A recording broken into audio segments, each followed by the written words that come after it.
DK Shivakumar ಸಂಪುಟದಲ್ಲಿ ಶಾಸಕರಾದಂಥ ಹಂಪನಗೌಡ ಬಾದಲಿ ಅವರಿಗೆ ಸಚಿವ ಸ್ಥಾನ ನೀಡಬೇಕು ಅಂತ ಅಭಿಮಾನಿಗಳು ಮತ್ತು ಕಾರ್ಯಕರ್ತರು ಈಗಾಗಲೇ ಪಾದಯಾತ್ರೆಗಳನ್ನು ಮಾಡ್ಕೊಂಡು ಬಂದು ಅಂಬಾದೇವಿಗೆ ವಿಶೇಷವಾದಂಥ ಪೂಜೆಯನ್ನು ಸಲ್ಲಿಸಿದ್ದಾರೆ. ನೀವು ಕೂಡ ನೋಡ್ತಾ ಇರ್ಬೋದು, ಕ್ಷೇತ್ರದ ಸಾವಿರಾರು ಕಾರ್ಯಕರ್ತರು ಹಂಪನಗೌಡ ಬಾದಲಿ ಅವರಿಗೆ ಈ ಒಂದು ಸಚಿವ ಸಂಪುಟದಲ್ಲಿ ಸಚಿವ ಸ್ಥಾನ ನೀಡಲೇಬೇಕು ಅನ್ನುವಂಥ ಒಂದು ಘೋಷಣೆಯನ್ನು ಕೊಡ್ತಾ ಇದ್ದಾರೆ.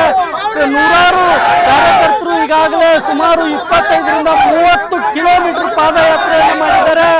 ಸಿಂಧನೂರು ಪಟ್ಟಣದ APMCಯಿಂದ ಸೋಮಲಾಪುರದ ಅಂಬಾ ಮಠದವರೆಗೂ ಕೂಡ ಪಾದಯಾತ್ರೆ ಮಾಡಿದಂಥ ಕಾರ್ಯಕರ್ತರು ಸಚಿವ ಸ್ಥಾನವನ್ನು ಹಂಪನಗೌಡರಿಗೆ ನೀಡಲೇಬೇಕು, ಹಿರಿಯರು ಮತ್ತು 5 ಬಾರಿ ಶಾಸಕರಾಗಿದ್ದವರು ಈ ಬಾರಿ ಸಚಿವ ಸ್ಥಾನ ನೀಡಲೇಬೇಕು ಅನ್ನುವಂಥ ಒಂದು ಘೋಷಣೆಯನ್ನು ಕೂಗ್ತಾ ಇದ್ದಾರೆ. ಜೊತೆಗೆ ಅಂಬಾದೇವಿಗೆ 1001 ತೆಂಗಿನಕಾಯಿಯನ್ನು ಒಡೆದು ಹರಕೆಯನ್ನು ಅರ್ಪಿಸಿದ್ದಾರೆ. ಅಂಬಾದೇವಿ ಅಂದರೆ ಇಡೀ ಸಿಂಧನೂರು ಕ್ಷೇತ್ರದಲ್ಲಿ ವಿಶೇಷವಾದಂಥ ಗೌರವ ಇರುವಂಥ ತಾಯಿ. ಹಾಗಾಗಿ ಆ ತಾಯಿ ಆಶೀರ್ವಾದ ಈ ಬಾರಿ ಹಂಪನಗೌಡರಿಗಾಗುತ್ತೆ, ಸಚಿವರಾಗ್ತಾರೆ ಅನ್ನುವಂಥ ಭರವಸೆಯಲ್ಲಿ ನೂರಾರು ಕಾರ್ಯಕರ್ತರಿದ್ದಾರೆ. ನಾನು ಕಾರ್ಯಕರ್ತರನ್ನೇ ಮಾತಾಡಿಸ್ತಿದ್ದೀನಿ. ಸರ್, ಇವತ್ತು ಪಾದಯಾತ್ರೆ ಮಾಡ್ತಾ ಇದ್ರಲ್ಲ, ಎದ್ರ ಸಲುವಾಗಿ? ಬಾದರ್ಲಿ ಹಂಪನಗೌಡರು 5 ಬಾರಿ ಶಾಸಕರಾಗಿ ವೀರಶೈವ ಸಮಾಜದ ಮುಖಂಡರಾಗಿ ಯಾದಗಿರಿ, ರಾಯಚೂರು, ಬಳ್ಳಾರಿ ಜಿಲ್ಲೆಯ ಮುಖಂಡತ್ವ ಅವರಿದೆ. ವೀರಶೈವ ಸಮಾಜದಲ್ಲಿ ಅವ್ರಿಗೇನಾದರೂ ಮಂತ್ರಿ ಸ್ಥಾನ, ಅವರ ಹಿರಿತನವನ್ನು ಪಕ್ಷ ಪರಿಗಣಿಸದೇ ಇದ್ದರೆ 9 ಕ್ಷೇತ್ರಗಳಲ್ಲಿ, ಜಿಲ್ಲೆಯ 7 ಕ್ಷೇತ್ರಗಳು, ಪಕ್ಕದ ಸಿರುಗುಪ್ಪ ಕ್ಷೇತ್ರ, ಪಕ್ಕದ ಕನಗಿರಿ ಕ್ಷೇತ್ರ, ಈ 9 ಕ್ಷೇತ್ರಗಳಲ್ಲಿ ಕಾಂಗ್ರೆಸ್ಸು ವೀಕ್ ಆಗೋದ್ರಲ್ಲಿ ಅನುಮಾನ ಇಲ್ಲ. ದಯವಿಟ್ಟು ನೀವು ಯಾವುದೇ ಅನ್ಯತಾ ಭಾವಿಸಬಾರದು. ಪಕ್ಷಕ್ಕೆ ಮನವಿಯನ್ನು ಮಾಡಿಕೊಳ್ತಿದ್ದೇವೆ. ಸಾವಿರಾರು ಕಾರ್ಯಕರ್ತರು ನಮ್ಮ ಪಕ್ಷ ಜಿಲ್ಲೆಯಲ್ಲಿ ಉಳಿದ 2 ಕ್ಷೇತ್ರ, ಬಳ್ಳಾರಿ, ಕೊಪ್ಪಳ 2 ಕ್ಷೇತ್ರದಲ್ಲಿ ಕಾಂಗ್ರೆಸ್ ಜಯಬೇರಿ ಬಾರಿಸಬೇಕಾದ್ರೆ ಹಂಪನಗೌಡರಿಗೆ ಮಂತ್ರಿ ಸ್ಥಾನವನ್ನು ತಾವು ಕೊಡಲಿ ಅಂತ ತಾವು ಇನ್ನೂ 15 ದಿವಸ ಟೈಮ್ ಇದೆ. ತಾವೆಲ್ಲ ಸರ್ವೆ ಮಾಡಿ ಹಂಪನಗೌಡರಿಗೆ ಮಂತ್ರಿ ಸ್ಥಾನವನ್ನು ಕೊಟ್ಟರೆ ಇಡೀ 9 ಕ್ಷೇತ್ರಗಳಲ್ಲಿ ಮುಂದಿನ ಬಾರಿ ಕಾಂಗ್ರೆಸ್ ಪಕ್ಷ ಜಯಬೇರಿಸಿ ಬಾರಿಸೋದ್ರಲ್ಲಿ ಅನುಮಾನ ಇಲ್ಲ.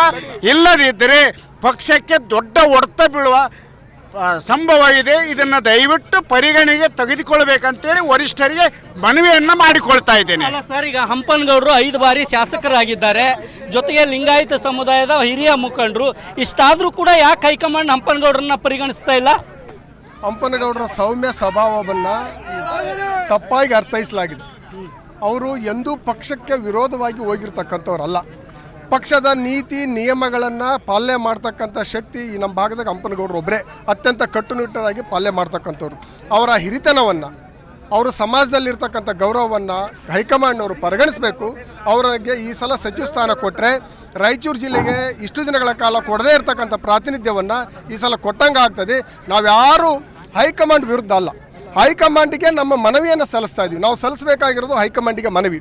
ಖರ್ಗೆ ಸಾಹೇಬರು, ಸಿದ್ದರಾಮಯ್ಯನವರು, DK ಸಾಹೇಬರು ಮನಸ್ಸು ಮಾಡಿ ಈ ಸಲ ಹಂಪನಗೌಡ ಬಾದರ್ಲಿ ಅವರಿಗೆ ಸಚಿವ ಸ್ಥಾನವನ್ನು ಕೊಡಲೇಬೇಕು ಅನ್ನುವಂಥದ್ದು ಬಹಳ ದೊಡ್ಡ ಆಸೆಯಿಂದಾಗಿ ಸಿಂಧನೂರು ತಾಲೂಕಿನ ಇವತ್ತು ಸಾವಿರಾರು ಜನರು ನಮ್ಮ ಭಾಗದ ಅಧಿದೇವತೆ ಆಗಿರ್ತಕ್ಕಂಥ ಅಂಬಾದೇವಿ ದೇವಸ್ಥಾನಕ್ಕೆ ಪಾದಯಾತ್ರೆ ಬಂದಿರತಕ್ಕಂತಾಗಿದೆ.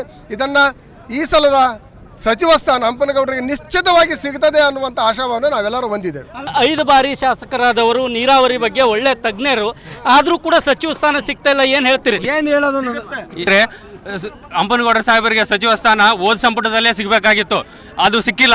ಈ ಸಲ ನಮಗೆ ಖಂಡಿತವಾಗಿ ನಾವು ಕಾಂಗ್ರೆಸ್ ಪಕ್ಷದ ಹಿರಿಯರಾದ ನಮ್ಮ ನಾಯಕರಾದ DK ಶಿವಕುಮಾರ್ ಚೀಫ್ ಮಿನಿಸ್ಟರು ಹಾಗೂ ಸಿದ್ದರಾಮಯ್ಯ ಸರು, ಇನ್ನು ಅನೇಕ ಕಾಂಗ್ರೆಸ್ ನಾಯಕರು ದಯವಿಟ್ಟು ಇದನ್ನು ಒಳ್ಳೆಯ ರೀತಿಯಿಂದ ಪರಿಗಣಿಸಿ ನಮ್ಮ ಸಿಂಧನೂರು ತಾಲೂಕು ಇಡೀ ಹಂಪನಗೌಡರ ಅಭಿಮಾನಿಗಳು ನಾವು ಬೆಳಗ್ಗೆಯಿಂದ 20 ಕಿಲೋಮೀಟರ್ ಅಂಬಾ ಮಠದ ಪಾದಯಾತ್ರೆಯನ್ನು ಮಾಡಿದ್ದೀವಿ. ದಯವಿಟ್ಟು ಇದನ್ನೆಲ್ಲ ಪರಿಗಣಿಸಿ ಸಚಿವ ಸ್ಥಾನ ನೀಡಲೇಬೇಕಂತ ನಾವೆಲ್ಲ ಯುವಕರು ಒತ್ತಾಯ ಮಾಡ್ತೀವಿ. ಕಾಂಗ್ರೆಸ್ ಮಾತುಗಳಾಗಿದೆ. ನಾವಿವತ್ತು ಪಾದಯಾತ್ರೆ ಮಾಡಿದ್ದೇವೆ. ಈ ಬಾರಿ ಹಂಪನಗೌಡರಿಗೆ ಸಚಿವ ಸ್ಥಾನ ಸಿಗಬೇಕು ಅಂತ ಆಗ್ರಹವನ್ನು ವ್ಯಕ್ತಪಡಿಸ್ತಾ ಇದ್ದಾರೆ. ರಾಯಚೂರಿಂದ ಕ್ಯಾಮ್ರಾಮನ್ ಶ್ರೀನಿವಾಸ್ ಜೊತೆಗೆ ಜಗನ್ನಾಥ್ ಪೂಜಾರ್, ಏಷ್ಯಾನೆಟ್ ಸುವರ್ಣ ನ್ಯೂಸ್.